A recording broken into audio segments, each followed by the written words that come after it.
तुषा जी जब खड़ी थी तो ऐसा लग रहा था कि आंगन में तुलसी खड़ी है। अब मैं जिस कवि को बुलाने जा रहा हूँ वो जब आएगा तो ऐसे लगेगा जैसे आंगन में अंडुआ आ गया है। अद्भुत कवि साहब, दिल्ली शहर का कवि है, बहुत होशियार, कई सारी भाषाएं जानता है। अगले का नाम मोहल्ले में तो घर वाले मोहल्ले में पप्पू तूफानी के नाम से जाना जाता है। यहाँ इतना तूफानी काम करता है। एक दिन मेरे घर आया, दरवाज़ा खटखटाया, मैंने दरवाज़ा खोला तो पप्पू तुरंत बोला अस्सलाम वालेकुम। मैंने कहा जी राम राम। बोले अल्लाह ताला ने करम फरमाया है, दो मिसरे हुए हैं, मुमकिन हो तो इरशाद फरमाए। मैंने कहा यार ये तो कुछ ढंग का बोल रहा है। बोले अल्लाह ताला ने करम फरमाया है, मुमकिन हो तो इरशाद फरमाए। हमने कहा जी सुना। उसने सुनाना शुरू किया। अगरचे ज़िंदगी का असल मकसद प्यार होता है, दिले नादान फिर क्यों दर्द से शर्मसार होता है।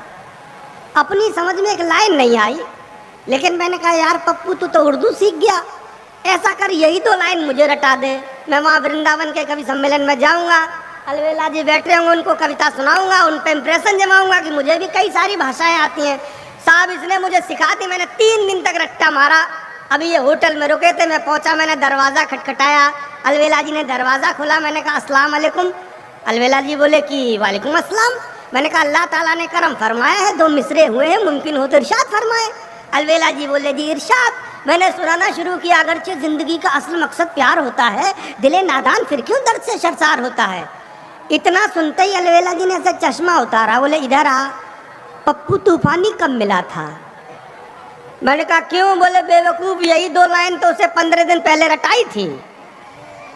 तो साहब अपना चक्कर ये है, देखो इस तरह काम चलने वाला नहीं है। समझ में आ जाए तो तालियां वालियां बजा दो। मैं जानता हूँ कि ब्रज का आदमी बहुत होशियार होता है, बहुत इतना होशियार होता है कि चलते फिरते सारा काम निकाल लेता है। सुबह में आया गाड़ी में तो इतनी सारी चेकिंग, पुलिस वाले किसी को निकलने न दें, 4 किलोमीटर रोक लिया। हमने कहा भैया वहाँ कवि सम्मेलन में जाना है। बोले नहीं साहब सारे पास कैंसिल हैं, जाने नहीं दिया जाएगा। मैंने कहा कुछ ले दे के मामला निपटा लो। तो वो मुस्कुरा के बोले कि ला 500।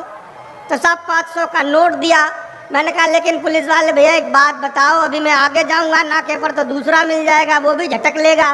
बोले कोई कुछ नहीं बोलेगा, तू उससे बोल देना पेप्सी। मैंने साहब रट लिया। अगले चौराहे पर आया, पुलिस वाले खड़े थे, उसने रोका। मैंने कहा पेप्सी, उसने कहा निकल ले। अगले चौराहे पर फिर गया, कोड वर्ड। अगले चौराहे पर फिर गया, दरोगा जी ने डंडा खटखटाया। मैंने कहा पेप्सी, बोला निकल ले। साहब दोपहर तक ये कोड चला, अभी शाम को फिर निकले। तो मुझे तो कॉन्फिडेंस था कि जैसे ही जाऊंगा सीधा मंच तक गाड़ी पहुंचेगी। नाके पर आया, उसने डंडा खटखटाया। बोले बेटा कहाँ जा रहे हो। मैंने कहा कवि सम्मेलन करने। उसने कहा नहीं गाड़ी तो नहीं जाएगी। मैंने कहा पेप्सी। उसने एक कान के नीचे मारा। बोले बेटा अब पेप्सी नहीं है, अब तो हलवा हो गया है। तो साहब अद्भुत काम है। लेकिन मैं ऐसे लाफ्टर के कवि को आपके बीच आमंत्रित कर रहा हूं जो अपनी हास्य कविताओं से बहुत देर तक आपको हंसाने वाला है। भाई विनोद पाल दिल्ली से हमारे बीच में आए हैं। जोरदार तालियां बजाकर उन्हें आमंत्रित करें। सबसे पहले मफतलाल अग्रवाल जी का धन्यवाद करूंगा मुझे इस कार्यक्रम में मौका देने के लिए, और दूसरा सबरस मुरसानी जी का कि उन्होंने मुझे इस टीम में रखा।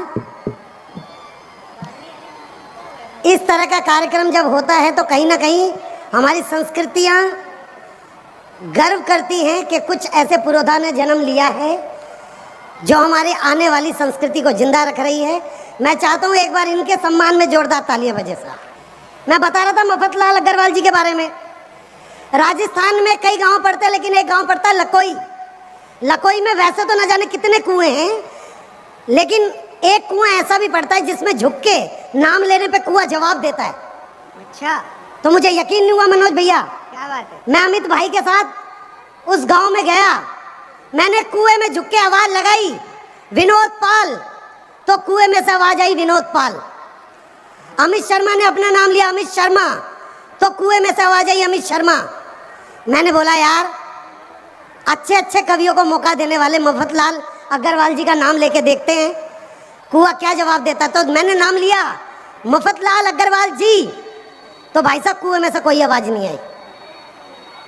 मुझे टेंशन हो गई यार, ये तो बहुत अच्छे काम करते हैं।